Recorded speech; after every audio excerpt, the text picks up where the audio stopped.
Freestanding squat racks are a great piece of equipment that will improve any gym that they're used in. However, there are a few considerations that need to be made if you're using some of these. And the considerations stem from the fact that they are freestanding. They're not going to be as strong or stable as the rack behind me because they're not bolted into the floor and they're not bolted into the wall. They are freestanding, so they're a little less stable. The other considerations basically stem from that. Now, when we're setting them up, we want to have them as wide as possible to create a wider base of support on the floor. However, you don't want them so wide that they impact the ability to get the collars back in, all right? Because if you can't get the collars back in, then you're in a world of trouble as well, okay? So set them up as wide as reasonably possible.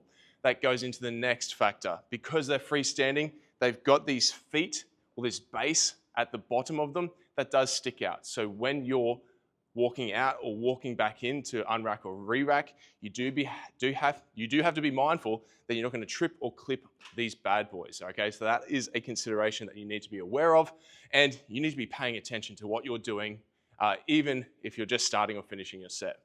Now, when you have completed your set and you're re-racking, look, it goes without saying, you have to be paying attention that you're going to place that down within that little hook. All right, you don't have the luxury of a wall-mounted rack where you can slam it in and then slide it down because you know it's in the hook. With these, you have to be accurate and you have to be applying that force directly down because they will rock forward and backwards, and you want to limit that as much as possible. All right.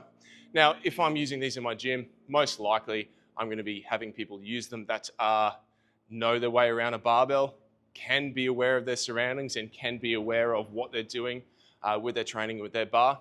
But that being said, if you're paying attention to what you're doing, you're going to have no troubles with this freestanding squat racks.